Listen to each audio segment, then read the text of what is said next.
ஒரு ரயில் போய்கிட்டு இருக்கு. அதுல ஒரு பெரியவர் பிரயாணம் பண்ணிட்டு இருக்கிறார். எதிரில் ஒரு பெரிய அதிகாரி, IAS ஆபீசர் உட்கார்ந்து இருக்கிறார். ரெண்டு பேருக்கும் முன்ன பின்ன அறிமுகம் இல்லை. அவர் வேற யாரோ, இவர் வேற யாரோ. ஒரே ரயில்ல பிரயாணம் பண்ணிட்டு இருக்கிறாங்க. அதுவும் எதிர்த்த இருக்கையில ஏதோ ஒரு நகரத்துல வண்டி நின்னுது. ரெண்டு பேரும் கீழே இறங்கினாங்க. பெரியவர் ஒரு ட்ரங்க் பெட்டியோட கீழே இறங்கினார். அந்த அதிகாரி கையில ஒரு சின்ன பெட்டி. அவர் அந்த சின்ன பெட்டியை கீழே வச்சுட்டு கூலி கூலின்னு கத்திக்கிட்டு இருந்தார். இந்த பெரியவர் பார்த்தார். ஐயா, இந்த பெட்டி மட்டும்தானா, இல்ல இன்னும் ஏதாவது இருக்குதா அப்படின்னு விசாரிச்சார். இப்ப அதிகாரி சொன்னாரு, இல்லைங்க இது மட்டும்தான் அப்படின்னு சொன்னார். இதுக்கு என்னத்துக்காக கூலி ஆள், நானே எடுத்துக்கிட்டு வரேனே, வாங்க அப்படின்னு சொல்லி அந்த பெட்டியை இந்த பெரியவர் கையில் எடுத்துக்கிட்டார். எடுத்ததும் ரெண்டு பேரும் பேசிக்கிட்டே நடந்து வராங்க. இப்ப பெரியவர் சொன்னார், இப்ப உள்ள நாகரிகம் எப்படி இருக்குன்னா, சுமை கால் பணம், சும கூலி முக்கால் பணம் அப்படிங்கிற மாதிரி இருக்கு. பணத்தை வீணாக்கிறதோட இது கௌரவம்னு வேற நினைக்கிறாங்க அப்படின்னார். அவர் சொல்றது சரிதான். 10 ரூபாய் மதிப்புள்ள ஒரு சுமைய 30 ரூபா கொடுத்து தூக்கிட்டு போவோம். நாமே அதை தூக்கினா நமக்கு கௌரவ குறைச்சல் அப்படின்னு நினைப்போம். இதுதான் நம்ம நிலைமை. ஆனா அந்த பெரியவர் என்ன சொன்னார் தெரியுமா? நீங்க எங்க போகணுமோ அது வரைக்கும் நானே இதை எடுத்துட்டு வரேன் அப்படின்னார். அந்த அதிகாரி பக்கத்துல உள்ள ஒரு ஹோட்டல் வரைக்கும் போனார். பெரியவரும் அங்க கொண்டுட்டு போய் பெட்டியை வச்சார். உடனே அந்த பெரிய அதிகாரி அவருக்கு பணம் கொடுக்கறதுக்காக பர்ஸ் எடுத்தார். உடனே இவரு, ஐயா எனக்கு கூலி எதுவும் வேணாம், உங்களுக்கு சேவை செய்யறது என்னுடைய கடமை. நான் இந்த சேவையை செய்தது பணத்துக்காக இல்ல, அன்புக்காக அப்படின்னு சொல்லிவிட்டார். அதுக்கப்புறம் அவர் நன்றினார். ரெண்டு பேரும் பிரிஞ்சுட்டாங்க. இது முடிஞ்சது. அன்னைக்கு சாயந்தரம் அங்க ஒரு பெரிய கூட்டம் நடக்குது. இந்த அதிகாரியும் அந்த கூட்டத்துக்கு போறார். மக்கள் கூட்டம் ரொம்ப அதிகம். அதனால இந்த அதிகாரியும் ஒரு ஓரமா உட்காந்துக்கிட்டார். அப்புறம் கொஞ்ச நேரத்துல இந்த முக்கிய விருந்தினர் பேசுறதுக்காக வரார் மேடைக்கு. மேடையில இருந்த பெரியவங்க எல்லாம் எழுந்திருச்சு நின்று அவருக்கு மாலை போட்டு மரியாதை செய்யறாங்க. எங்கேயோ ஒரு மூலையில உட்கார்ந்து இருந்தாரு அதிகாரி. அவரு இதை கவனிச்சார். அவருக்கு ரொம்ப ஆச்சரியம், அதிர்ச்சி. ஏன்னா அங்க பேச வந்த முக்கிய விருந்தினர் வேற யாரும் இல்ல, இன்னைக்கு காலையில இவர் பெட்டியை தூக்கிட்டு வந்தாரு பெரியவர், அவர் தான். சரி, அந்த பெரியவர் யார் தெரியுமா? அவர் தான் ஈஸ்வர சந்திர வித்யாசாகர். கூட்டம் முடிஞ்சது. அதிகாரி அவரை தேடி ஓடினார். அவர் கைகளை பிடிச்சுக்கிட்டார். ஐயா என்ன மன்னிச்சுருங்க அப்படின்னாரு. அப்புறம் சொன்னார், அகங்காரம்ங்கிற கெட்ட புத்தி தான் உண்மைய கண்கள்ல இருந்து மறைக்குது. அகங்காரம் தான் மனுஷனை அழிக்குது. நீங்க ரொம்ப பெரிய மனிதர், இருந்தாலும் மனித தன்மையோட நடந்துக்கிறீங்க. இந்த அன்பு, தயவு, பொறுமை இதெல்லாம் இல்லைன்னா மனிதனாக இருக்கிறதுல என்ன பிரயோஜனம் அப்படின்னு சொல்லிவிட்டு அந்த அதிகாரி போனாராம். மனித தன்மைன்னா என்ன அப்படிங்கிற கேள்விக்கு இந்த பெரியவர் ஒரு உதாரணம். இப்பெல்லாம் அப்படியா இருக்கிறாங்க? ஒரு பெரியவர் ஒரு பெட்டியை தூக்கிட்டு வந்துகிட்டு இருக்கிறார். ஒரு இளைஞன் ஓடி வந்தான். கொடுங்க சார், நான் தூக்கிட்டு வரேன்னா. கொடுத்தார். வாங்கி தலையில வச்சுக்கிட்டான். அப்புறம் சொன்னான், அடுத்தவங்க சிரமப்படக்கூடாதுங்கிறது என்னுடைய கொள்கை அப்படின்னா. அது நல்லதுதான் அவரு. கடைசியில பெட்டியை கொடுத்தான். வாங்கிட்டு பரிசை திறந்தார் பணம் கொடுக்கறதுக்காக. வேணாங்க அப்படின்னு விட்டான் அந்த இளைஞன். ஏன்? நான் சொன்னேன் அடுத்தவங்க சிரமப்படக்கூடாதுங்கிறது என்னுடைய கொள்கைன்னு. அதனால உங்களுக்கு சிரமம் கொடுக்கக்கூடாதுங்கிறதுக்காக வரும்பொழுது நானே உங்க பரிசை எடுத்து வேணுங்கிற பணத்தை எடுத்துக்கிட்டு திருப்பி உங்க பாக்கெட்லயே போட்டுட்டேன் அப்படின்னா. இப்படி இருக்குது இந்த காலம். அதனால வாழ்க்கையில அன்பு, தயவு, பொறுமை இதெல்லாம் ரொம்ப அவசியம் அப்படிங்கறத நாம புரிஞ்சுக்கணும். ஒரு ஊர்ல ஒரு ஆள் இருந்தான். கற்பனையிலேயே காலத்தை கடத்திக்கிட்டு இருந்தான். ஒரு நாள் ஒரு மரத்தடியில உட்காந்துருந்தான். அவனுக்கு பசிக்கிற மாதிரி தெரிஞ்சது. உடனே கற்பனையிலேயே சாப்பிட ஆரம்பிச்சுட்டான். அதாவது எதிரில் இலை போட்டு சாப்பாடு போடப்பட்டிருக்கிறதாகவும் அதை இவன் சாப்பிட்றதாகவும் நினைச்சுக்கிட்டு கையை மட்டும் வாய்க்கும் தரைக்குமா அப்படியும் இப்படியும் கொண்டுகிட்டு போய் பாவனை பண்ணிக்கிட்டே இருக்கிறான். தூரத்துல இருந்து பாக்குறவங்களுக்கு இவன் ஏதோ பலமான விருந்து சாப்பிட்டுட்டு இருக்கிறான் அப்படின்னு தான் தோணும். அது மாதிரியே பண்ணிக்கிட்டு இருந்தான். அந்த வழியா ஒரு சன்னியாசி வந்துகிட்டு இருந்தார். இவனை பார்த்தார். என்ன இவன் இப்படி பண்ணிட்டு இருக்கிறானே அப்படின்னு நினைச்சாரு. கொஞ்ச நேரம் அவனையே உத்து பார்த்துக்கிட்டு இருந்தார். இவரை பார்த்ததும் அவன் இன்னமும் சுவாரஸ்யமா சாப்பிட ஆரம்பிச்சுட்டான். அப்பப்பா என்ன இது, இந்த குழம்பு இவ்வளவு காரமா இருக்கு, என்னுடைய நாக்கே எரிஞ்சு போடும் போல இருக்கு அப்படின்னு சொல்லிட்டு பக்கத்துல ஒரு குவளையை எடுத்து தண்ணி குடிக்கிறது மாதிரி பாவனை பண்றான். அப்பாடா இப்ப கொஞ்சம் பரவாயில்ல அப்படின்னு சொல்லிட்டு குவளையை கீழே வைக்கிறது மாதிரி ஒரு பாவனை பண்றான். சன்னியாசி பார்த்தார். என்னப்பா சாப்பாட்டுல காரம் அதிகமோ அப்படின்னார். ஆமா சுவாமி, ஞாபகம் மறதியில் கொஞ்சம் மிளகாய் அதிகமா சேர்த்துக்கிட்டேன் அப்படின்னா. சரி சாப்பிடு அப்படின்னு சொல்லிட்டார். அவன் சாப்பிட்டு முடிக்கிற வரைக்கும் பொறுமையா உட்காந்துருந்தார். அவன் அப்பாடா அப்படின்னு சொல்லிட்டு மறுபடியும் தண்ணியை எடுத்து குடிச்சான். எல்லாம் கற்பனையிலேயே. அதுக்கப்புறம் சன்னியாசி பேச ஆரம்பிச்சார். இதை பாருப்பா, உன்னுடைய கற்பனையை நான் மெச்சுறேன். இருந்தாலும் உன் சாப்பாட்டுல ஒரு இனிப்பையும் வச்சிருக்கலாமே, ஏன் மிளகாய அளவுக்கு அதிகமா போட்டுட்டு அவஸ்தைப்படுற அப்படின்னார். அவன் யோசிக்க ஆரம்பிச்சான். அதுக்கப்புறம் இவர் சொன்னார், இதை பாருப்பா, இனிமேல உன்னுடைய கற்பனையும் உயர்ந்ததாக இருக்கட்டும் அப்படின்னு உபதேசம் பண்ணிவிட்டு போனார். எப்பவும் உயர்வை பத்தியே சிந்திக்கணும். உயர்வு கிடைக்கலன்னா கூட அப்படி சிந்திக்கிறத நிறுத்தப்படாது அப்படிங்கிறார் திருவள்ளுவர். உள்ளுவது எல்லாம் உயர் உள்ளல், மற்ற அது தள்ளினும் தள்ளாமை நேர்த்து. ஊக்கம் இல்லாம உலகத்துல வாழ்ந்து பிரயோஜனம் இல்லை. அதனால உயர்வாவே சிந்திக்கணும். அது நம்மளை ஊக்கப்படுத்தும். இது பெரியோர் வாக்கு. இந்த உலகத்துல கற்பனையிலேயே வாழ்கிற சில கஞ்சர்களும் உண்டு. அதாவது 2 கஞ்சர்கள் 2 பேரும் பக்கத்து பக்கத்து ஊர்ல இருந்தாங்க. பொங்கல் சமயம். ஒரு கஞ்சன் தன்னுடைய மகனை கூப்பிட்டான். இதோ பாருப்பா, பக்கத்து ஊர்ல என்னுடைய நண்பன் ஒருத்தன் இருக்கிறான், அவனுக்கு பொங்கல் பரிசு ஏதாவது கொடுக்கணும்.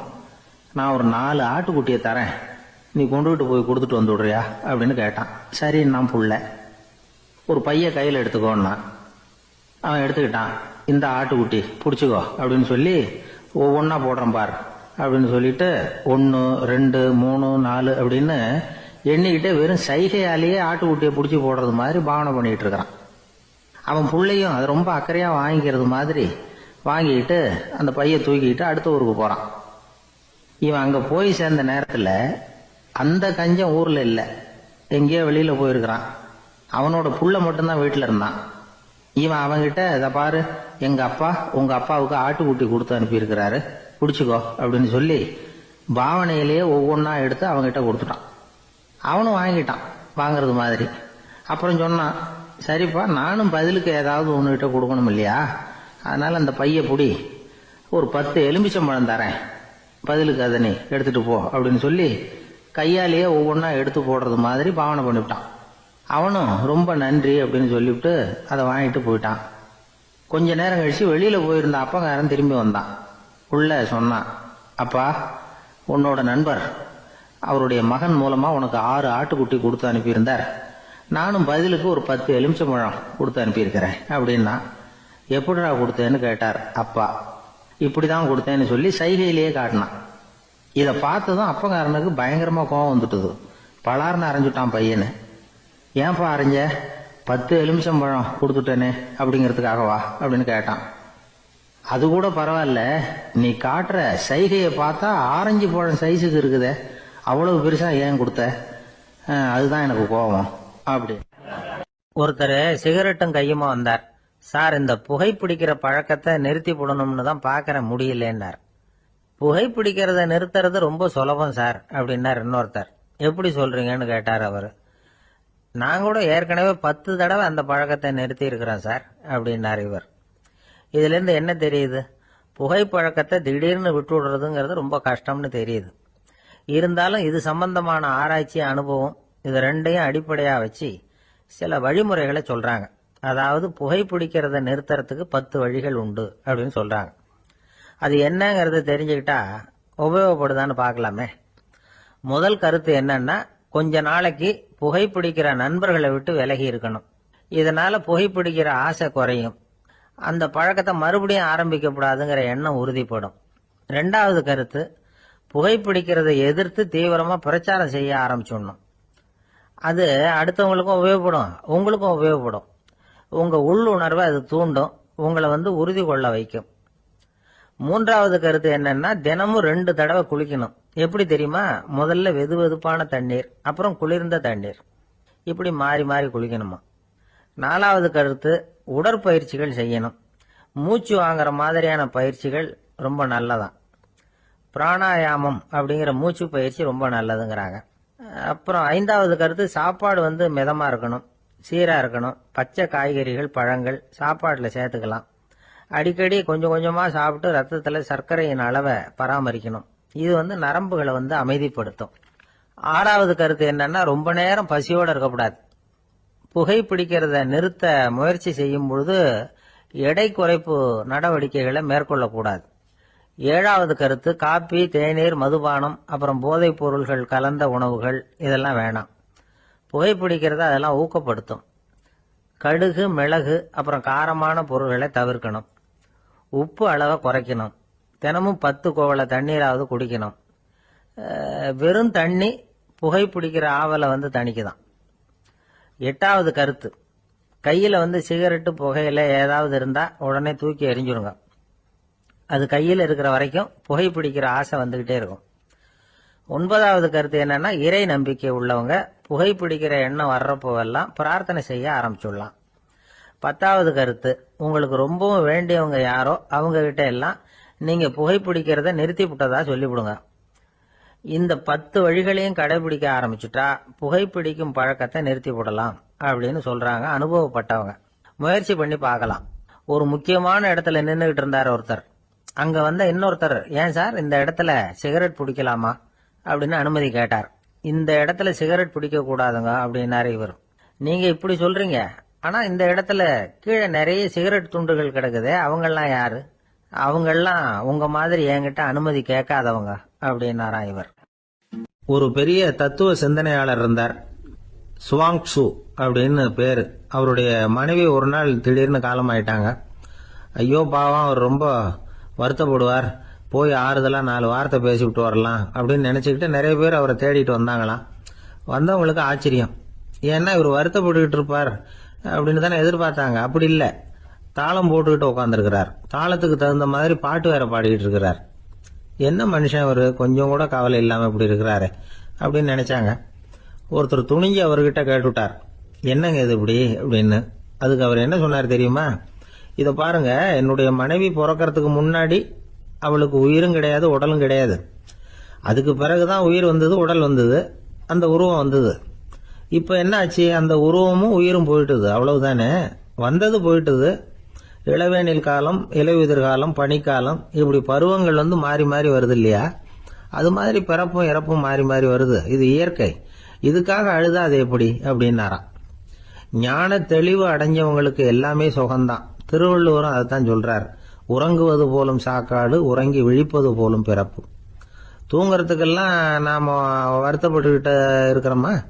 இன்னைக்கு தூங்க வேண்டியிருக்குதே, இன்னும் கொஞ்சம் நேரத்தில் நான் தூங்க வேண்டியிருக்கு அப்படின்னு சொல்லி யாராவது அழுதுகிட்டு இருப்பாங்களா? அதனால் இந்த உலக வாழ்க்கையினுடைய இயல்பை யதார்த்தத்தை நாம தெளிவாக புரிஞ்சுக்கணும். அப்படி புரிஞ்சுக்கிட்டா நாம கவலை இல்லாமல் வாழ முடியும். ஒரு வயசான தாத்தா பாட்டி 60 வருஷத்துக்கு முன்னாடி அவங்களுக்கு கல்யாணம் ஆச்சு. ஒன்னாவே வாழ்ந்தாங்க, ஒன்னாவே இறந்து போனாங்க. இப்போ அவங்க 2 பேரும் சொர்க்கத்துக்கு போய் சேர்ந்தாங்க. அங்கே எல்லா வசதியும் இருந்தது. ஒரு பெரிய பங்களாவே இவங்களுக்கு ஒதுக்கி கொடுத்தாங்களாம். இதுக்கு எவ்வளவு வாடகைன்னு கேட்டார் தாத்தா. வாடகையெல்லாம் கிடையாது, இலவசம் அப்படின்னார் அங்க இருந்தவர். அந்த வீட்டுக்கு பின்னாடி ஒரு பெரிய புல்வெளி இருந்தது. இதுல விளையாட ஏதாவது கட்டணம் உண்டான்னு கேட்டிருக்காரு தாத்தா. அதெல்லாம் ஒண்ணும் கிடையாது, பணம்லாம் கட்ட வேண்டியதில்லை அப்படின்னாரு அவரு. பக்கத்துல ஹோட்டல் மாதிரி ஒரு பெரிய கட்டடம், உள்ள சாப்பாட்டு மேஜைகள், அது மேல விதவிதமான பலகாரங்கள். சாப்பாட்டுக்கெல்லாம் எவ்வளவு அப்படின்னு விசாரிச்சாராம் தாத்தா.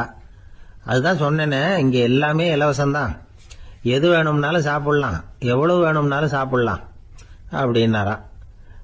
நீங்க சொல்றீங்க அப்படி, ஆனா நான் சர்க்கரை சேர்த்துக்க கூடாது, உப்பு சேர்த்துக்க கூடாது, பாட்டி கையால எப்பவும் பத்திய சாப்பாடு தான் அப்படின்னாராம் தாத்தா. இதை பாருங்க, இங்க உங்களுக்கு அந்த கவலையும் வேண்டியதில்லை. இங்க நீங்க ஸ்வீட்டு சாப்பிடலாம், காரம் சாப்பிடலாம், உங்களுக்கு எந்த நோயும் வராது அப்படின்னாராம் அங்க சொர்க்கத்துல இருந்தவர். இதை கேட்ட உடனே அந்த தாத்தா பக்கத்துல நின்ன பாட்டியை பார்த்து கத்தினாராம், அடி பாவி, எல்லாத்தையும் கெடுத்துட்டிய, நீ எனக்கு பத்திய சாப்பாடு போடாம கண்டதை திங்க விட்டுருந்தா 10 வருஷத்துக்கு முன்னாடியே நான் இங்க சேர்ந்திருப்பேனே அப்படின்னாராம். இயேசுநாதர்கிட்ட ஒருத்தர் கேட்டாராம், இயேசுவே என்னை எவ்வளவு நேசிக்கிறீர்கள் அப்படின்னு. அவர் தன்னுடைய இரு கைகளையும் அகல விரித்து இவ்வளவு என்று சொல்லி சிலுவையில் உயிர் நீத்தார் அப்படின்னு சொல்லுவாங்க. அதாவது அந்த நேசிப்புக்கு எல்லை கிடையாது, அதே போல மன்னிப்புக்கும் எல்லை கிடையாது. இது இயேசுநாதர் சொல்லி கொடுத்த ஒரு பாடம். இயேசுனுடைய சீடர்கள்ல ஒருத்தன் பீட்டர், அவன் ஒரு நாள் இயேசுநாதர்கிட்ட கேட்டிருக்கான், இயேசுவே, நான் என்னுடைய தம்பி கிட்ட அடிக்கடி சண்டை போட்டுக்கிட்டு இருக்கிறேன், என்னுடைய சகோதரன் கூட. அவனை நான் எத்தனை தடவை மன்னிக்கிறது? ஏற்கனவே 7 தடவை அவனை மன்னிச்சுட்டேன் அப்படின்னு சொல்லியிருக்கிறான். அப்போ இயேசு சொன்னாராம், மன்னிக்கிறதுக்கு எத்தனை தடவைங்கிற கணக்கெல்லாம் கிடையாது. எத்தனை தடவை உன்னுடைய சகோதரன் உன்னை கோபப்படுத்துகிறானோ அத்தனை தடவை நீ மன்னிக்கிறதுக்கும் தயாரா இருக்கணும், அதுதான் அப்படின்னு சொன்னாராம். அப்ப இவனுக்கு ஒன்னும் புரியல, இது என்ன அவன் தப்பு பண்ணிக்கிட்டே இருப்பான், நாம மன்னிச்சுக்கிட்டே இருக்கிறதா அப்படிங்கறது மாதிரி குழப்பமா இருந்திருக்கிறான். அப்போ இயேசுநாதர் தன்னுடைய சீடன் பீட்டர் கிட்ட ஒரு கதை சொன்னாராம். அந்த கதை இன்றைக்கு நாம எல்லாரும் சிந்தித்து பார்க்க வேண்டிய ஒரு கதை. அதாவது மன்னிப்பை விரும்புகிறவர்கள் மன்னிக்கவும் தயாராக இருக்க வேண்டும் அப்படிங்கிறது தான் அந்த கதையினுடைய தத்துவம். அந்த இயேசுநாதர் சொன்ன கதை என்னன்னா, ஒரு மன்னர் இருந்தார். அவர் ஒரு நாள் அரண்மனையில் உட்கார்ந்து கணக்கு வழக்குகள்லாம் பார்த்துக்கிட்டு இருந்தார். நம்ம அரண்மனையிலிருந்து யார் யார் அரசாங்க கடன் வாங்கியிருக்கிறாங்க, யார் யார் திருப்பி செலுத்தி இருக்கிறாங்க அப்படிங்கிற விவரத்தையெல்லாம் பார்த்துக்கிட்டு இருந்தார். அப்போதான் புரிஞ்சது, அந்த அரண்மனையில வேலை செய்யற ஒருத்தனே அரசாங்க கடன் ஒரு வாங்கியிருக்கிறான். எவ்வளவு? 10,000 பொற்காசுகள் வாங்கியிருக்கான் கடன்.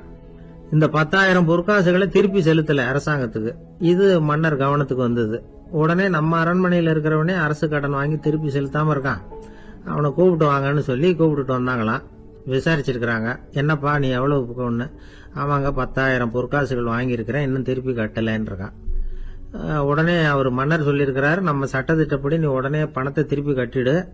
அப்படி உன்னால கட்ட முடியலன்னா உன்னுடைய வீடு வாசல் சொத்து சுகம் எல்லாத்தையும் வித்து அந்த பணத்தை அரசு கருவூலத்துல சேர்த்துக்கிறதுக்கு நானே ஏற்பாடு பண்ணிடுறேன் அப்படின்னு அந்த மன்னர் சொன்னாராம். இவன் அப்படியே அதிர்ச்சி ஆயிட்டான், அப்படியே பொத்துன்னு காலில் விழுந்தானா. மன்னா, என்ன மன்னிச்சுங்க, என்னால முடியல, எனக்கு மன்னிப்பு கொடுங்க அப்படின்னு இருக்கான். உடனே அவர் எழுந்திருச்சு, சரி நீ மன்னிப்பு கேட்டுட்ட, அதனால உன்னை மன்னிக்கிறேன், நீ பணம் கட்ட வேண்டாம் அப்படின்னு சொல்லி அந்த மன்னர் அவனை விட்டுட்டாராம். பணத்தையும் தள்ளுபடி கொண்டார், நீ திருப்பி கட்ட வேண்டான்னு. இவனுக்கு ரொம்ப மகிழ்ச்சி, அதனால ரொம்ப உல்லாசமா வந்துகிட்டு இருக்கிறான். தெருவுல வந்துகிட்டு இருக்கிறப்ப இவங்கிட்ட கடன் வாங்கின ஒருத்தன் எதுக்கு வந்துகிட்டு இருக்கான். அவன் இவங்கிட்ட ஒரு 100 பொற்காசுகள் கடன் வாங்கியிருக்கான். அவன் வந்தான், இவன் போய் அவன் சாட்டையா பிடிச்சிக்கிட்டான், நீ எப்படா என் கடனை திருப்பி கொடுக்க போறேன்னு. அவன் இப்ப முடியல, கொஞ்சம் பொறுத்துக்கா, அப்புறம் தாரேன் இருக்கான். அதெல்லாம் முடியாது, நீ கொடுத்துதான் ஆகணும் அப்படின்னு இவன் புடிவமா சொல்றான். இப்ப நிலைமைய பாருங்க, இவன் ஏற்கனவே 10,000 பொற்காசுகள் அரசாங்கத்துல கடன் வாங்கினா அதுக்கு மன்னிச்சு விட்டுட்டாரு இவனை. ஆனா இவன் இன்னொருத்தனை மன்னிக்கிறதுக்கு தயாரா இல்ல. இவங்கிட்ட கடன் வாங்கின இன்னொருத்தன் 10 பொற்காசுகள், அவனை மன்னிக்க தயாரா இல்ல. அவனை கொண்டு போய் நீதிமன்றத்துல கொண்டு போய் நிறுத்தி தண்டனை வாங்கி கொடுத்துட்டான். நீதிபதி என்ன சொன்னாரு, அந்த இவன் வாங்கின பொற்காசுகளை திருப்பி கட்டுற வரைக்கும் ஜெயில இருக்கணும்ங்கிறது தீர்ப்பு. ஆனா உடனே அரசர் காதுல விழுந்தது. சொல்லிட்டாங்க, உங்ககிட்ட மன்னிப்பு வாங்கிட்டு போனானே ஒருத்தன், அவன் இன்னொருத்தனை மன்னிக்கிறதுக்கு தயாரா இல்ல, அவனை கொண்டு போய் ஜெயில அடைச்சுட்டான் அப்படின்னு. உடனே மன்னர் பார்த்தார், இவனை மறுபடியும் கூப்பிட்டு வர சொன்னார். தபாரப்பா, நான் உன்னை மன்னிச்சு விட்டேன், ஆனா நீ இன்னொருத்தனை மன்னிக்கிறதுக்கு தயாரா இல்ல, அதனால என்னுடைய தீர்ப்பையும் மாத்துறேன், நீயும் அரசு கடன் தீர்ற வரைக்கும் ஜெயில தான் இருக்கணும் அப்படின்னு சொல்லி ஜெயிலுக்கு அனுப்பிச்சுட்டாராம். இப்படி ஒரு கதைய இயேசுநாதர் தன்னுடைய சீடருக்கு சொன்னதாக ஒரு வரலாறு. அது என்ன, அதுல இருந்து நாம புரிந்து கொள்ள வேண்டியதுன்னா, நாம மன்னிக்கப்படணும்னு நாம விரும்புறோம்னா நாம இன்னொருத்தரை மன்னிக்கிறதுக்கு தயாரா இருக்கணும். அதனால நாம இன்னொருத்தரை யாரையும் மன்னிக்க மாட்டோம், ஆனா என்ன இன்னொருத்தர் மன்னிக்கணும் அப்படிங்கறது மாதிரி செய்யக்கூடாதுன்னு சொல்லுவாங்க. அது மாதிரி நாம இப்ப இது தப்பா புரிஞ்சுக்கிறவங்களும் இருக்கிறாங்க. பாவம் மன்னிப்புங்கிறதுலாம் எதுக்குன்னா, அதாவது மறுபடியும் பாவம் செய்யாம இருக்கிறதுக்காக தான். அதான் மன்னிக்கிறாரே அப்படிங்கறதுக்காக மறுபடியும் பாவம் பண்ணிட்டு இருக்கிறது இல்ல. அதான் ஒருத்தர் கேட்டாராம், பாவத்திலிருந்து மன்னிப்பு கிடைக்கணும்னா நீ என்ன செய்யணும் அப்படின்னு கேட்டிருக்காரு. அதுக்கு அவன் சொல்லியிருக்கிறான், நான் முதல்ல பாவம் செய்யணும், அப்பதானே மன்னிப்பு கிடைக்கும் அப்படின்னு நானா. இப்படிப்பட்டவர்கள் தான் இன்னைக்கு உலகத்துல அதிகமா இருக்கிறாங்க. அதனால இந்த மன்னிப்பின் மகத்துவம்ங்கிறது இயேசுநாதர்ட்ட இருந்து தான் நாம புரிஞ்சுக்கணும். அந்த இயேசு சொன்ன அந்த மன்னிக்கிற மனோபாவம் இருந்தால் இன்னைக்கு உலகம் பூராவும் அமைதி பூங்காவாக இருக்கும். அதுல ஒன்றும் ஆச்சரியமே இல்லை, அதுல ஒன்றும் சந்தேகமும் இல்லை. அதனால மன்னிக்கிற மனோபாவத்தை நாம எல்லாரும் நமக்குள்ளே வளர்த்து கொள்ள வேண்டும். அப்படிங்கிறது தான் நாம இன்றைக்கு எல்லோரும் சிந்தித்து பார்க்க வேண்டிய ஒரு செய்தி. அந்த காலத்துல எல்லாம் படிக்கிறதுங்கிறது எப்படி தெரியுமா?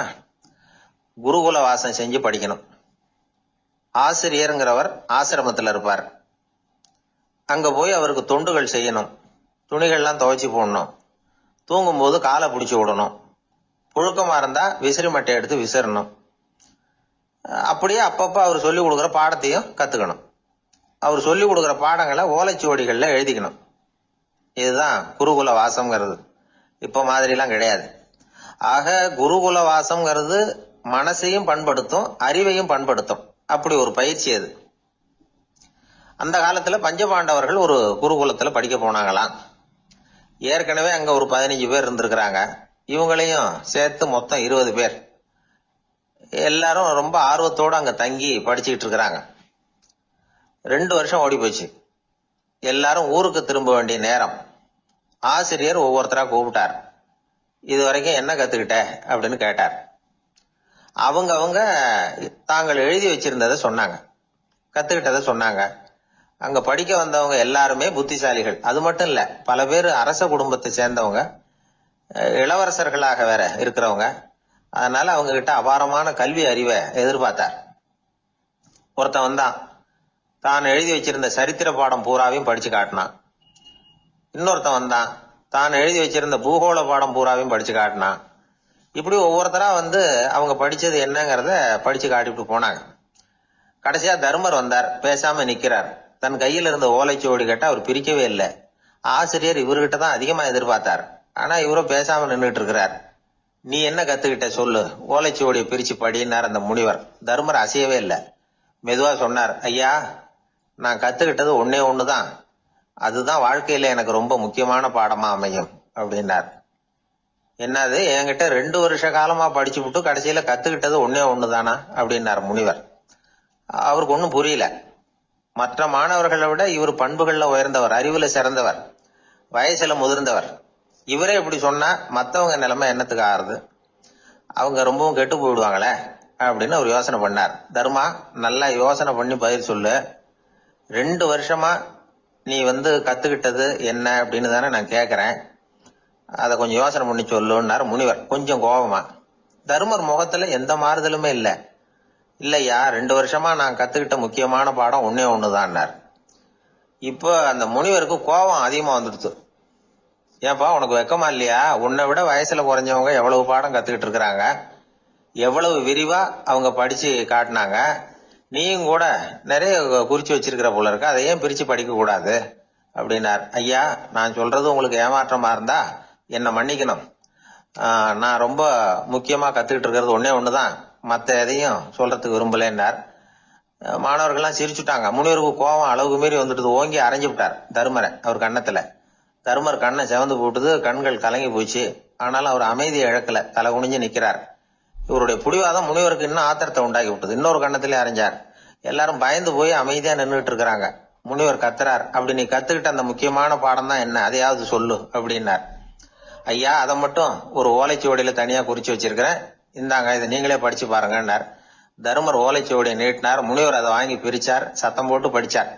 என்ன எழுதியிருக்காருன்னா, எப்படிப்பட்ட சோதனை ஏற்பட்டாலும் நிதானம் இழந்து கோபத்துக்கு ஆளாக கூடாது அப்படின்னு. இதான் அந்த ஓலைச்சுவடியில அவர் எழுதி வச்சிருந்தது.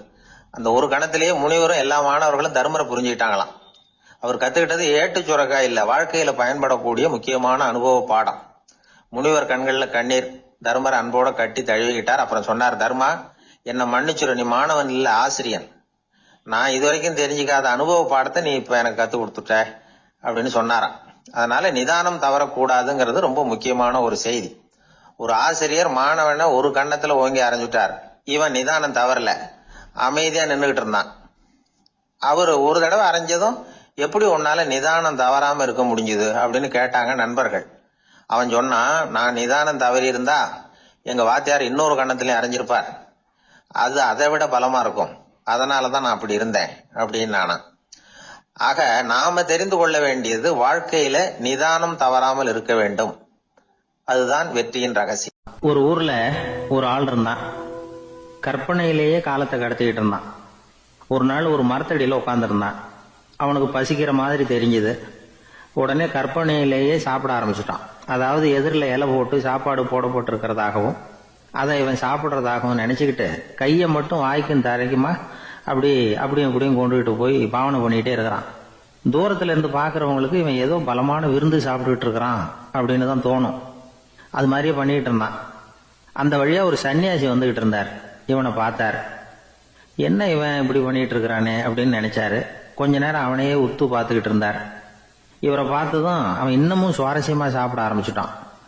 அப்பப்பா என்ன இது, இந்த குழம்பு இவ்வளவு காரமா இருக்கு, என்னுடைய நாக்கே எரிஞ்சு போடும் போல இருக்கு அப்படின்னு சொல்லிட்டு பக்கத்துல ஒரு குவளையை எடுத்து தண்ணி குடிக்கிறது மாதிரி பாவனை பண்றான். அப்பாடா இப்ப கொஞ்சம் பரவாயில்ல அப்படின்னு சொல்லிட்டு குவளையை கீழே வைக்கிறது மாதிரி ஒரு பாவனை பண்றான். சன்னியாசி பார்த்தார். என்னப்பா சாப்பாட்டுல காரம் அதிகமோ அப்படின்னார். ஆமா சுவாமி, ஞாபகம் மறதியில் கொஞ்சம் மிளகாய் அதிகமா சேர்த்துக்கிட்டேன் அப்படின்னா. சரி சாப்பிடு அப்படின்னு சொல்லிட்டார். அவன் சாப்பிட்டு முடிக்கிற வரைக்கும் பொறுமையா உட்காந்துருந்தார். அவன் அப்பாடா அப்படின்னு சொல்லிட்டு மறுபடியும் தண்ணியை எடுத்து குடிச்சான். எல்லாம் கற்பனையிலேயே.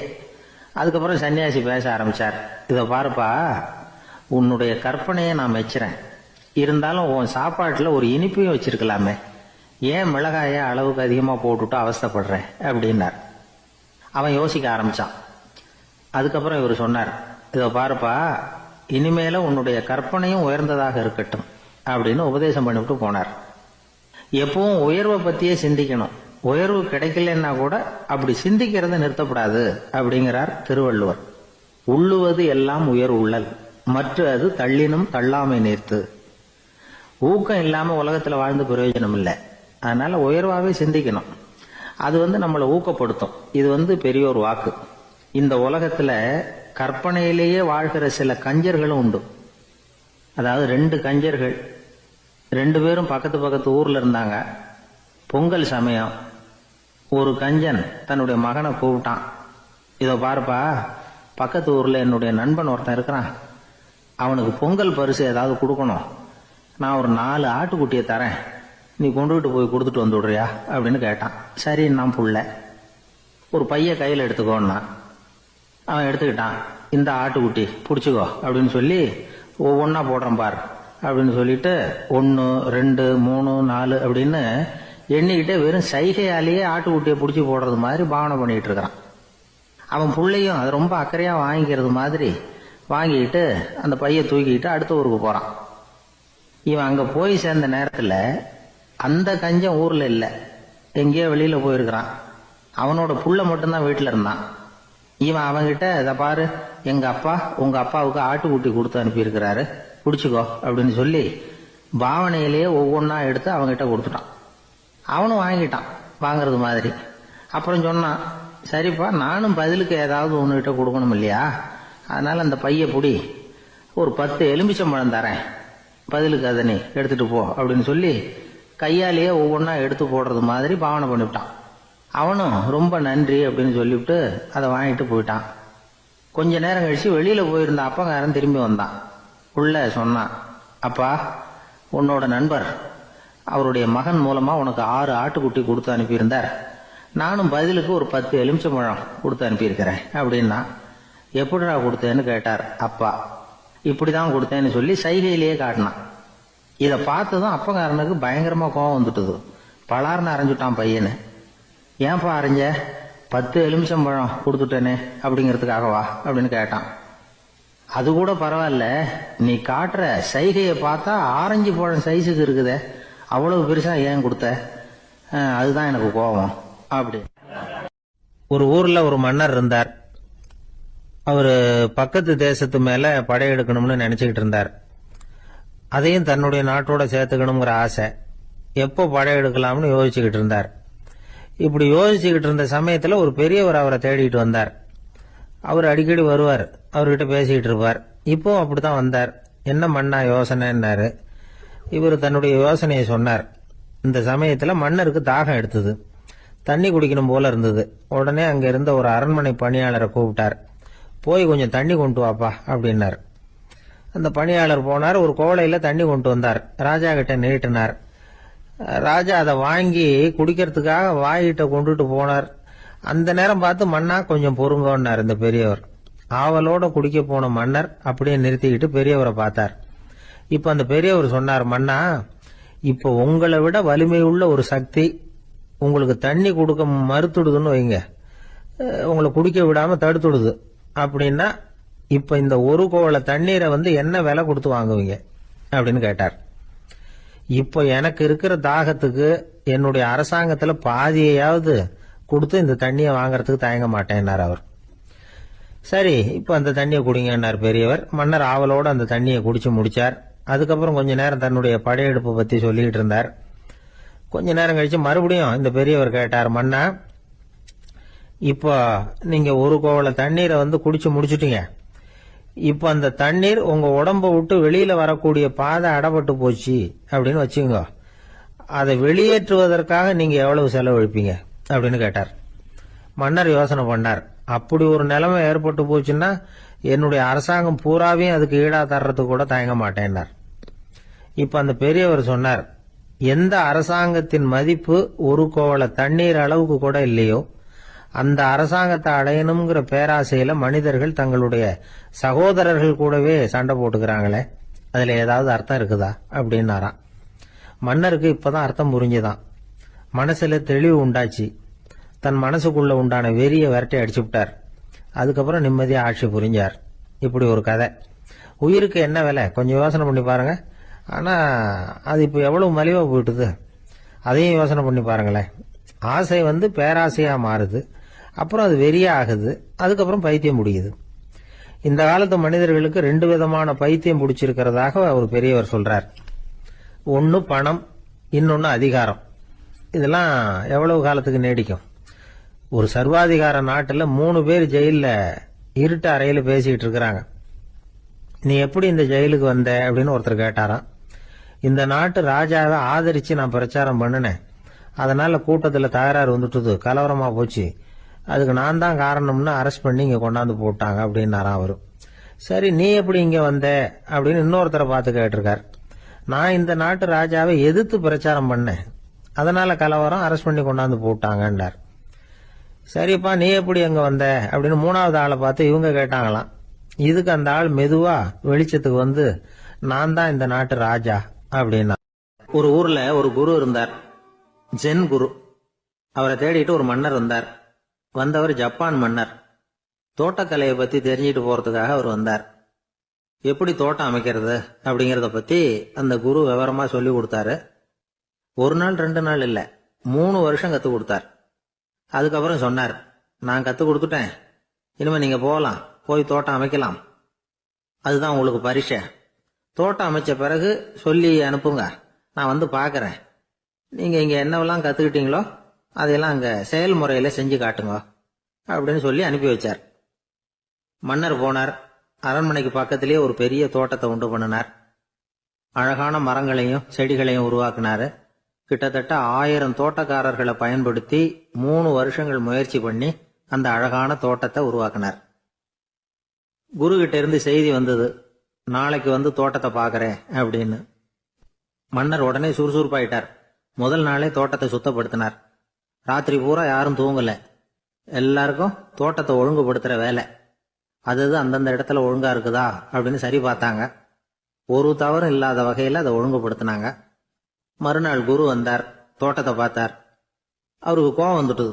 மன்னருக்கு ஆச்சரியம், எப்பவும் சிரிச்சுக்கிட்டே இருக்கிறவர் இப்ப எப்படி இருக்கிறாரு அப்படின்னு. மெதுவா குரு கிட்ட போய், எல்லாம் சரியா தானே இருக்குது அப்படின்னார். எல்லாம் சரிதான், ஆனாலும் எங்கே அந்த பொன்னிற காற்று அப்படின்னார். உதிர்ந்த இலைகள், பொன் மஞ்சள் நிற இலைகள் காற்றில் அப்படி புரண்டு ஓடுவதை நான் பார்க்க முடியவில்லையே அப்படின்னாராம்.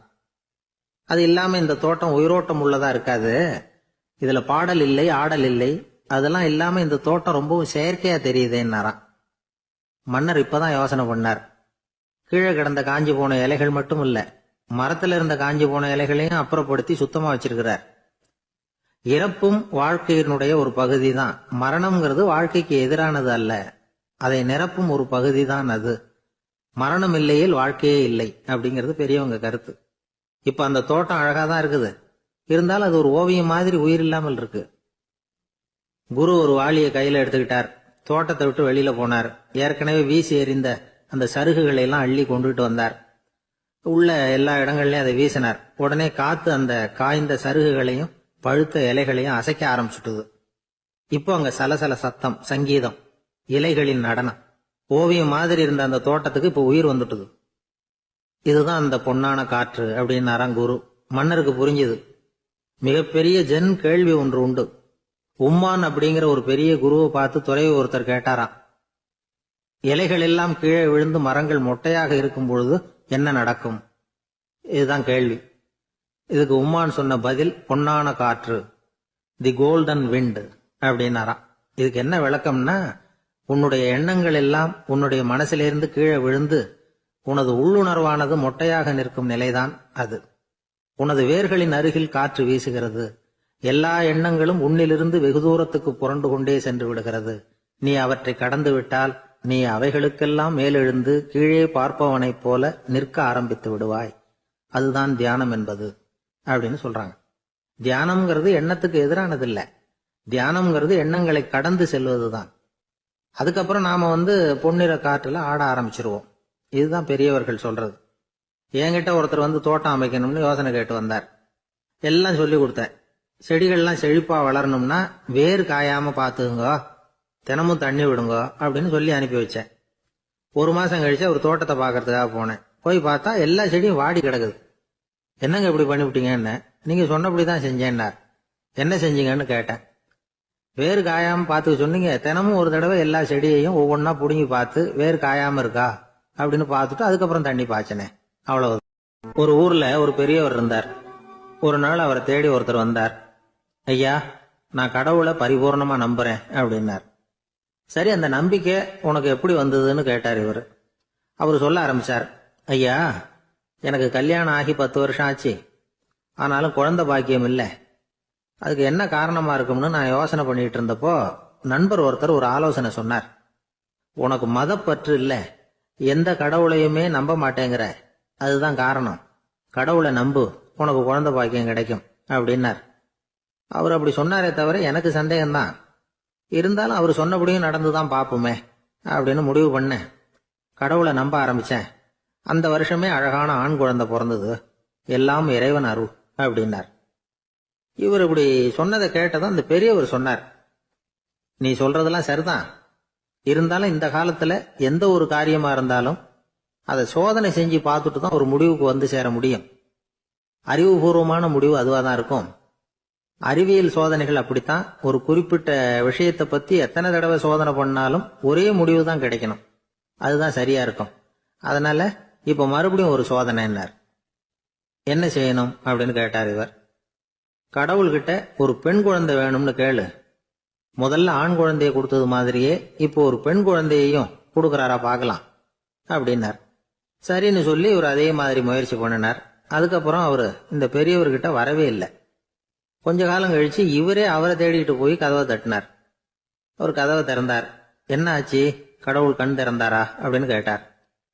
அவரு, அந்த சமாச்சாரம்லாம் நமக்கு வேணாம் சார். முதல் தடவை அது ஏதோ தற்செயலா ஏற்பட்ட ஒரு சாதகம். இப்ப நீங்க 2வது தடவை சொன்ன பிறகு தினமும் கடவுளை வேண்டிக்கிட்டு தான் இருக்கிறேன், ஒன்னும் நடக்கல அப்படின்னார் ரொம்ப விரக்தியா. ஒரே ஒரு தோல்வியில உங்க நம்பிக்கையெல்லாம் பறந்து போயிடுது பாத்தீங்களா அப்படின்னார் அந்த பெரியவர். எல்லாம் நல்ல விதமா நடக்கிற வரைக்கும் நம்பிக்கை, எதிர்பார்த்தது தோல்வியில முடிஞ்சுட்டுதுன்னா அவநம்பிக்கை.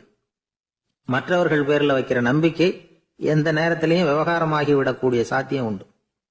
நாம நம்பிக்கை வைக்க வேண்டியது நம்ம கிட்ட தான். நமக்குள்ள இருக்கிறார் கடவுள். எனவே நம்ம பேர்ல நாம வைக்கிற நம்பிக்கை தான் உண்மையான கடவுள் பக்தி. நிபந்தனையற்ற நம்பிக்கையா அது இருக்கணும். எல்லாம் நல்லபடியா நடந்துகிட்டு இருந்தா எந்த முட்டாளுக்கும் நம்பிக்கை வரத்தான் செய்யும் அப்படிங்கிறது ஒரு பெரியவர் கருத்து. தியானத்தின் மூலமா தான் உனக்குள்ள ஆழமா தோண்டுனா உன்னுடைய அடி ஆழத்துல நம்பிக்கை அப்படி ஊற்றெடுக்கும், அதை பார்க்க முடியும் அப்படிங்கிறது பெரியவர்கள் சிந்தனை. ஒரு குழந்தை அப்பாவை பார்த்து என்னப்பா பண்றேன்னு கேட்டுதான். பிரார்த்தனை பண்ணிட்டு இருக்கிறேன்னாராம் அப்பா. பிரார்த்தனை பண்ணுனா என்ன கிடைக்கும் அப்படின்னு கேட்டுதான் குழந்தை. எல்லாம் கிடைக்கும் அப்படின்னாராம் அப்பா. நீ வச்சிருக்கிறிய பேனா அது கூட கிடைக்குமான்னு கேட்டுதான் குழந்தை. கிடைக்குமேன்னு இருக்கார். அப்படின்னா அந்த பேனாவை என்கிட்ட கொடுத்துரு, நீ பிரார்த்தனை பண்ணி வேற பேனா வாங்கிக்கோ அப்படின்னு தான் அந்த குழந்தை. ஒரு நாள் ஒரு 10-15 பள்ளிக்கூடத்து பிள்ளைங்க தேடிட்டு வந்தாங்க.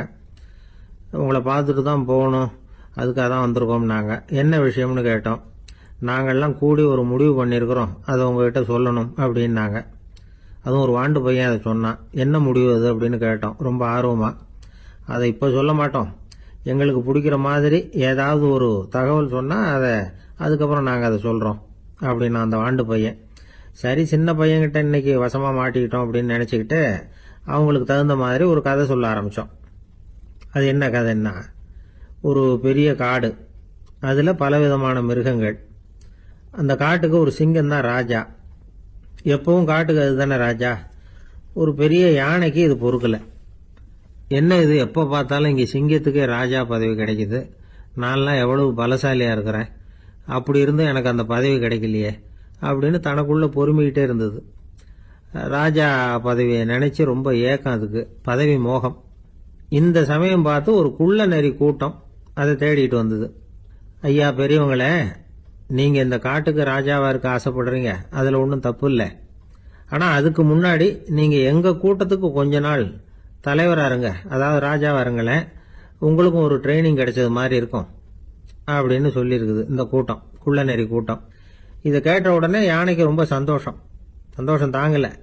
அதுதான் எப்போன்னு பதவிக்காக காத்துக்கிட்டு இருக்குதே. இருந்தாலும் கொஞ்சம் பிகுவோட, சரி நீங்கள்லாம் இவ்வளவு தூரம் என்ன தேடிட்டு வந்து கேட்கறதுனால மறுக்க முடியல அப்படின்னு ரொம்ப ஏதோ அவளுக்கு சிரமப்பட்டு ஒத்துக்கிறது மாதிரி ஒத்துக்கிட்டது. ஏதோ உங்கள் ஆசைக்கு கட்டுப்படுறேன், கொஞ்ச நாள் உங்கள் கூட்டத்துக்கு ராஜாவாக இருக்கிறதுக்கு சம்மதிக்கிறேன் அப்படின்னுது. உடனே அந்த யானை ராஜ நட போட ஆரம்பிச்சிட்டுது. யானை சாதாரணமாக நடந்தாவே எப்படி இருக்குங்கிறது நமக்கு தெரியும். அதுவே ராஜ நட நடந்தா எப்படி இருக்கும் கற்பனை பண்ணி பாருங்க. யானை முன்னாடி கம்பீரமாக போய்கிட்டு இருக்குது, தலைவர் இல்லையா, அதனால குள்ள நரிகள்லாம் ரொம்ப அடக்கமாக அது பின்னாடி அணிவகுத்து போயிட்டு இருக்குது. ராஜா வாழ்க, மன்னர் வாழ்க அப்படின்னு கோஷம் வேற. யானைக்கு தலைகால புரியல, அவ்வளவு சந்தோஷம். அந்த யானைக்கு செருக்கு, ஆணவம் எல்லாம் ஏற்பட்டு போச்சு. அதுக்கப்புறம் அது தரையை பார்க்குமா, நிமிர்ந்து நடக்க ஆரம்பிச்சுட்டுது. தரையை பார்க்கறதே இல்லை. அப்படி போயிட்டு இருக்கிறப்போ ஒரு சதுப்பு நிலத்தில் திடீர்னு காலை வச்சுட்டுது. அவ்வளவுதான், கால் உள்ளே போட்டுது. இன்னொரு காலை எடுத்து வச்சுது, அதுவும் உள்ளே போட்டுது. அந்த 2 காலையும் எடுக்கிறதுக்காக அடுத்த 2 காலையும் அழுத்திச்சு, அதுவும் உள்ளே போக ஆரம்பிச்சுட்டுது. இப்போ 4 காலம் வசமாக சேத்துல அழுந்தி போச்சு, எடுக்க முடியல. குள்ள நரிகள்லாம் அதை சுற்றி சுற்றி வந்தது. சிலது சுற்றி நின்று டான்ஸ் ஆட ஆரம்பிச்சுட்டுது யானையை பார்த்துட்டு. இதை யானை பார்த்தது. என்ன இது, தலைவர் நான் தவிச்சுக்கிட்டு இருக்கிறேன், தொண்டர்கள்லாம் சுற்றி நின்று வேடிக்கை பார்த்துக்கிட்டு இருக்கிறீங்க, டான்ஸ் ஆடுறீங்க அப்படின்னு கேட்டுதான். தொண்டர்களே, தலைவர் நான் தவிச்சுக்கிட்டு இருக்கிறது உங்களுக்கு தெரியலையா? இப்போ உடனே உங்கள் தலைவரை காப்பாற்ற வேண்டியது உங்கள் கடமை இல்லையா அப்படின்னு கத்துச்சான் அந்த யானை. குள்ள நரிகளில் ஒன்று முன்னாடி நின்று அந்த யானையை பார்த்து தான், தலைவரே எங்களுக்கு ரொம்ப நாளாக ஒரு ஆசை, அந்த ஆசையை நிறைவேற்றிக்கிறதுக்காக தான் உங்களை எங்கள் தலைவராக ஏற்றுக்கிறோம்னு சொன்னோம் அப்படின்னு தான். என்ன ஆசைன்னு கேட்டிருக்கு யானை. யானை கறி சாப்பிட்டு பார்க்கணுங்கிறது எங்களுக்கு ரொம்ப நாளாக ஆசை, அது இன்னைக்கு தான் நிறைவேற போகுது அப்படின்னு தான் அந்த நரி. இதை கேட்ட உடனே அந்த யானை அப்படியே மூர்ச்சி ஆயிட்டு தான். நரிகள்லாம் அது மேலே ஏறி குதற ஆரம்பிச்சுட்டு தான். பதவி மேலே இருந்த பேராசை அந்த பலசாலியான யானையையே மாட்டி விட்டுட்டுது பார்த்தீங்களா அப்படின்னு சொல்லி முடித்தோம் இந்த கதையை அந்த சின்ன பிள்ளைங்க கிட்ட. சரிங்க, இப்போ நாங்கள் உங்களை தேடி வந்த விஷயம் என்னங்கிறத சொல்லவா அப்படின்னா ஒரு வாண்டு பையன். சீக்கிரம் சொல்லு தம்பி, சஸ்பென்ஸ் தாங்கலை அப்படின்னோம். அவன் மெதுவா எங்களை பார்த்து சொல்கிறான், எங்களுக்கு கொஞ்ச நாள் நீங்கள் தலைவராக இருந்தால் தேவலை அப்படின்னு. ஒரு பெரிய அரசன் இந்த உலகம் பூராவையும் ஆண்டுகிட்டு இருந்தான். ரொம்ப காலம் அப்படி அரசாட்சி பண்ணிக்கிட்டு இருந்தான். திடீர்னு அவனுக்கும் சில எதிரிகள் முளைச்சாங்க. அவங்கெல்லாம் ஒன்று சேர்ந்து இவனை தோற்கடிச்சுட்டாங்க. தோத்து போனதும் இவனுக்கு பயம் வந்துட்டுது, எங்கே எதிரிகள் நம்ம கொண்டுடுவாங்களோ அப்படின்னு. வெளியில் வந்தால் தனக்கு ஆபத்துன்னு பயந்துக்கிட்டு யாருக்கும் தெரியாமல் ஒரு குகைக்குள்ளே போய் பதுங்கி கிடக்கிறான். நிலைமையை பாருங்க. முதல் நாள் அரண்மனையில் அதிகாரம் பண்ணிக்கிட்டு இருந்தவன் மறுநாள் குகையில் பயந்து போய் பதுங்கி கிடக்கிறான். ராத்திரி நேரம் வந்தது, பசி வயத்தை கிள்ளுது, பிச்சை எடுத்து சாப்பிட வேண்டிய நிலைமை. பிச்சை எடுக்கிறதுக்கு பாத்திரம் வேணுமே, என்ன பண்ணுறது அப்படின்னு அங்கேயும் இங்கேயும் பார்க்குறான். ஒரு மூலையில் யாரோ விட்டுட்டு போன ஒரு ஓடு கிடக்குது, அதை எடுத்துக்கிட்டு புறப்பட்டான். இருட்டில் வழி புரியல, ஏதோ ஒரு யூகத்தில் காலை மெதுவாக எடுத்து வச்சு நடந்து போயிட்டு இருக்கிறான்.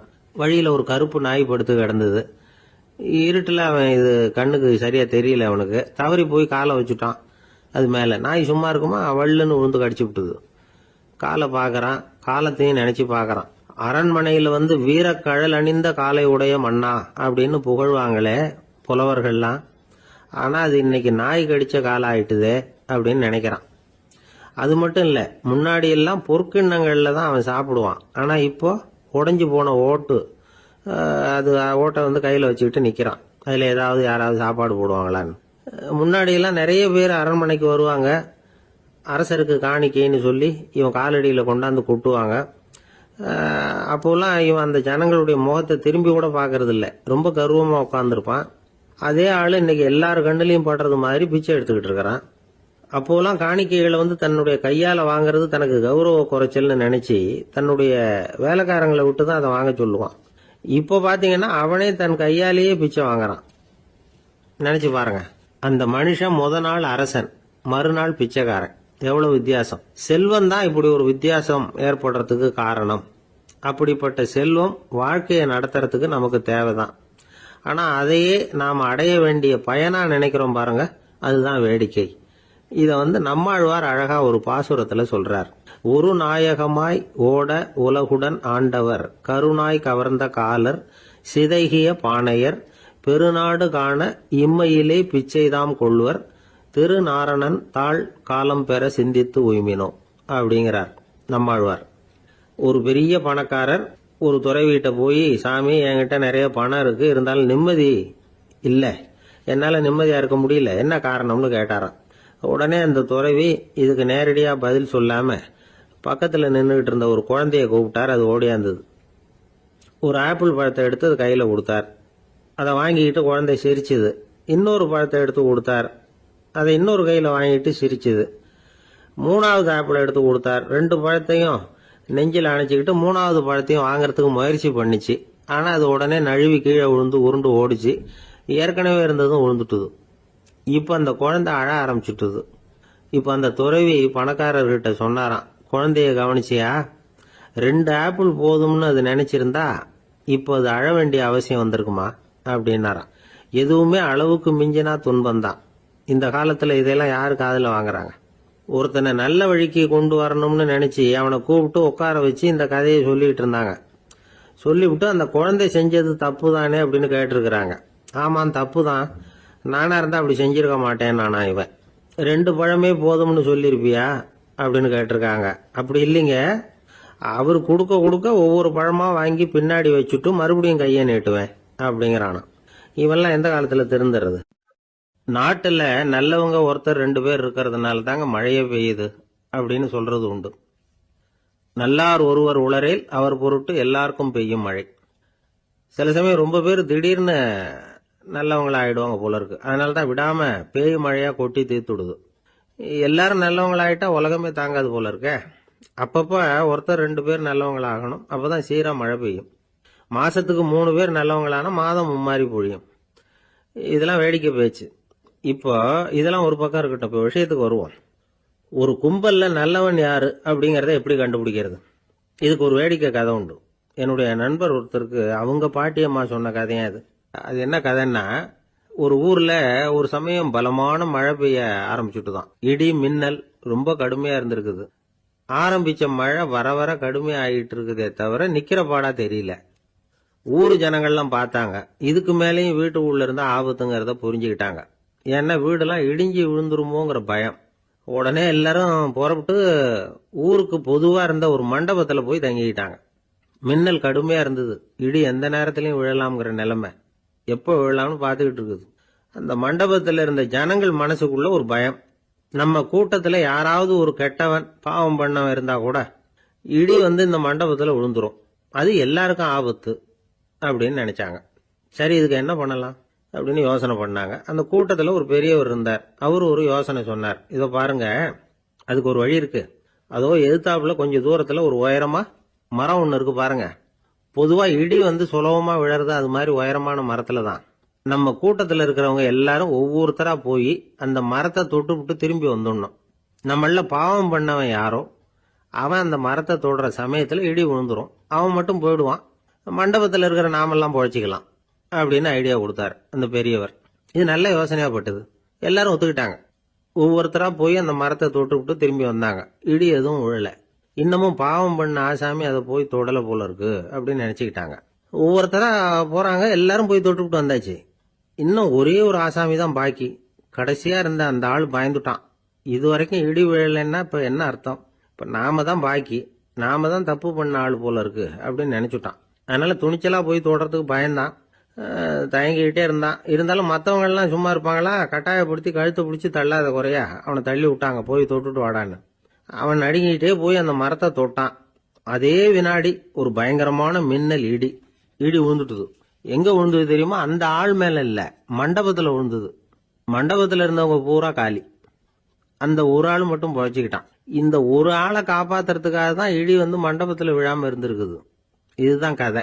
அதனால நல்லவங்க எப்படியும் தப்பிச்சுக்குவாங்க அப்படிங்கிறது ஒரு நீதி. ஒருத்தன் அப்படிதான் தெருவில் நடந்து போய்கிட்டு இருந்தான், ரொம்ப நல்லவன். எதிரில் ஒருத்தன் சைக்கிளில் வந்துகிட்டு இருந்தான். அதுல மோதி இவன் கீழே விழுந்துட்டான்.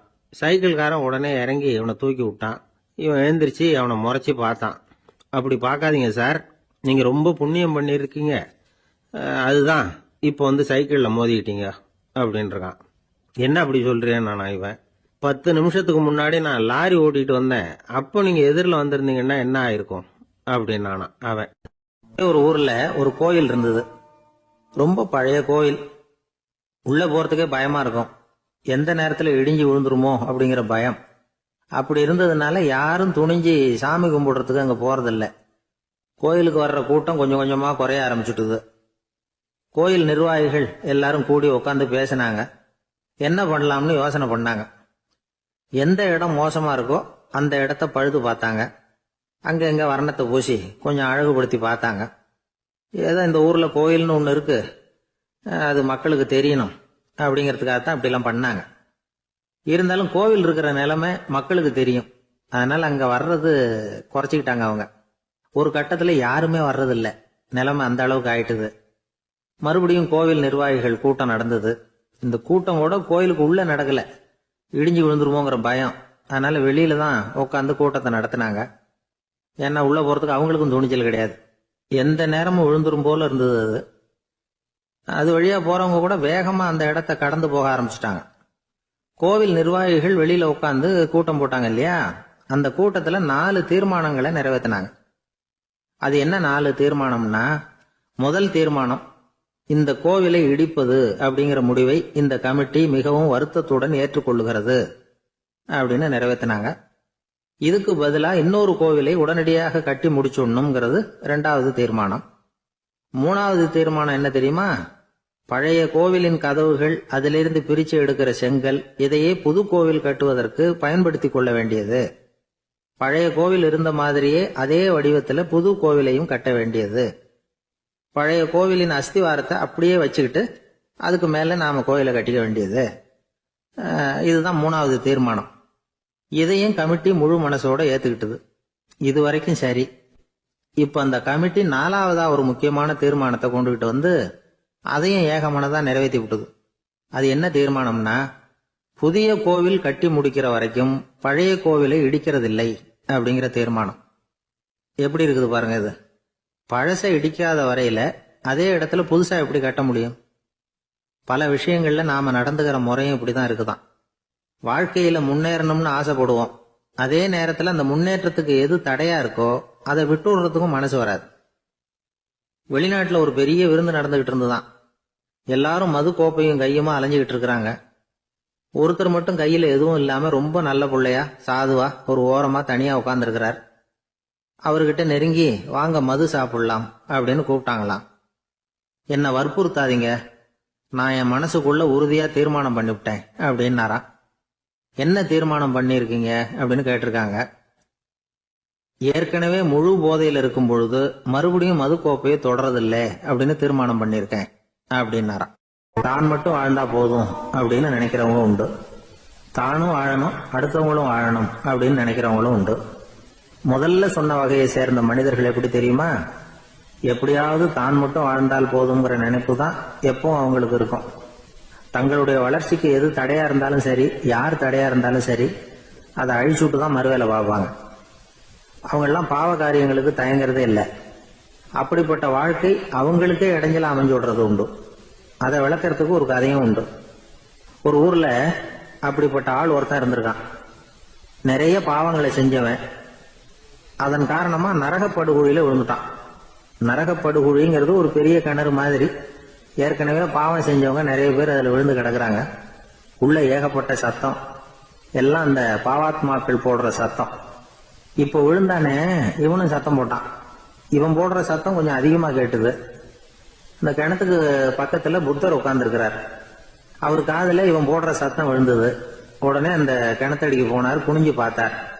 சாமி என்னை காப்பாத்துங்க அப்படின்னு கத்தனான் இவன். புத்தர் அவனை கொஞ்சம் கவனிச்சு பார்த்தார். மனித சமுதாயத்துக்கு அவன் என்னென்ன கெடுதல் பண்ணியிருக்கிறாங்கிற விவரம்லாம் அவர் மனக்கண்ணுல தெரிஞ்சது. அவருக்கு எல்லாம் புரிஞ்சு போச்சு. இருந்தாலும் அவனை காப்பாத்துறதுக்கு ஏதாவது வழி உண்டா அப்படின்னு யோசிச்சார். அவன் தன்னுடைய வாழ்நாள்ல ஏதாவது நல்லது செஞ்சிருக்கானா அப்படின்னு பார்த்தார். ஒரே ஒரு சமயம் அவன் தன்னுடைய காலடியில மிதிபட இருந்த சிலந்தியை மிதிக்காமல் தாண்டி போயிருக்கிறான். இந்த ஒரு காரியத்துக்காக அவனை கரையேற்ற முடியுமா அப்படின்னு நினைச்சார். அவ்வளவுதான். உடனே அவர் கையில ஒரு சிலந்தி வந்து உட்கார்ந்துதான். அதுகிட்ட இருந்து நூல் இழை வெளிவர ஆரம்பிச்சது. அந்த நூல் இழை கிணற்று ஆழம் வரைக்கும் அப்படியே நீண்டுகிட்டே போச்சான். புத்தர் பார்த்தார். இந்த நூலை பிடிச்சுக்கிட்டு மேலே ஏறி வா அப்படின்னார். என்னங்க சொல்றீங்க, இந்த சிலந்தி நூல் என்ன தாங்குமான்னு கத்தனான். எல்லாம் தாங்கும், அதை பிடிச்சுக்கிட்டு ஏறி வா அப்படின்னார். சந்தேகத்தோடவே அவன் அந்த நூல் இழைய பிடிச்சி இழுத்து பார்த்தா ரொம்ப வலுவா இருந்தது. அவனுக்கு ஆச்சரியம். அதை பிடிச்சிக்கிட்டே மெதுவா மேல ஏறி வர ஆரம்பிச்சுட்டான். பாதி தூரம் ஏறி வந்திருப்பான். அப்ப அவன் காலுக்கு கீழே ஏதோ சத்தம். என்னன்னு குனிஞ்சு பார்க்கறான். கீழே கிடந்தவங்க சில பேரும் அந்த நூலை பிடிச்சி மேல வந்துகிட்டு இருக்கிறாங்க. இவனுக்கு கோபம் வந்துட்டுது. தன்னுடைய இடுப்புல வச்சிருந்த கத்தியை எடுத்து தன்னுடைய காலுக்கு கீழே நூல் இழைய அப்படியே வெட்டி விட்டுட்டான். இனிமே நாம மட்டும்தான் மேலே ஏறி வந்துடணும் அப்படின்னு நினைச்சுக்கிட்டான். ஆனா நடந்தது என்ன தெரியுமா? மொத்த நூல் இழையும் அப்படியே அருந்து கீழே விழுந்துட்டுது. அவனும் பொத்துன்னு கீழே விழுந்துட்டான். மறுபடியும் கத்த ஆரம்பிச்சுட்டான். ஏற்கனவே அவன் செஞ்சிருந்த ஒரு சிறு கருணை அந்த நூல் இழைக்கு உறுதியை கொடுத்தது. இப்போ அவன் செஞ்ச பாவம் அந்த நூல் இழைய வலுவிழக்க செஞ்சுட்டுது. அடுத்தவங்களும் வாழணுங்கிற எண்ணம் அவனுக்கு இருந்திருந்தா இப்ப அவனும் கரையேறி வந்திருப்பான், மற்றவங்களும் சௌக்கியமா வந்து சேர்ந்திருப்பாங்க. அதனால நாமும் வாழணும், அடுத்தவங்களும் வாழணும் அப்படின்னு நினைக்கிறவன் வாழ்க்கையில சீக்கிரம் முன்னுக்கு வந்துருவான்.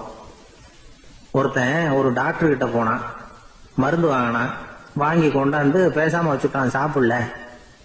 அப்புறம் எதுக்காகப்பா போய் அவர்கிட்ட மருந்து வாங்கினேன் அப்படின்னு கேட்டாங்க. டாக்டர் வாழணும் இல்லையா, அதனாலதான் அப்படின்னா. அவர் கொடுத்த மருந்தை நீ ஏன் சாப்பிடல அப்புறம் அப்படின்னு கேட்டாங்க.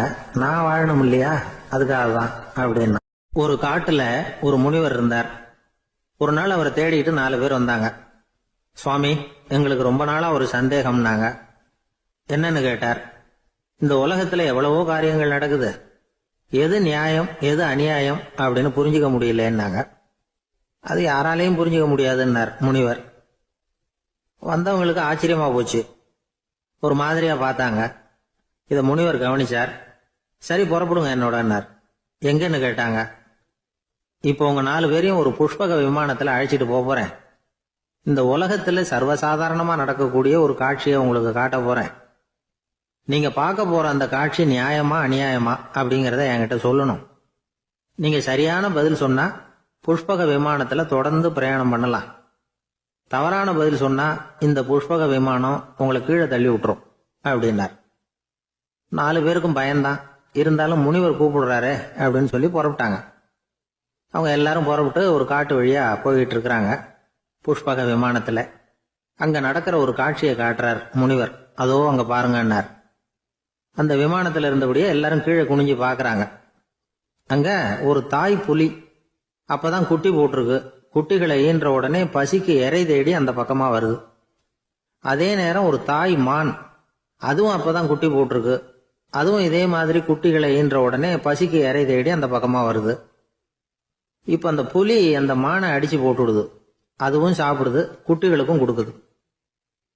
இப்போ அந்த புலி குட்டிகள் முகத்துல மகிழ்ச்சி, தாயை இழந்த அந்த மான் குட்டிகள் முகத்துல துக்கம்.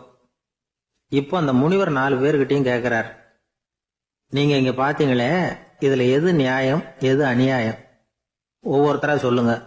உங்க பதில் சரியில்லைன்னா இந்த விமானம் உங்களை கீழே தள்ளி விட்டுரும், சொல்லுங்க பார்க்கலாம்னார். முதல்ல ஒருத்தன் சொன்னான், அந்த புலி செஞ்சது சரிதாங்க.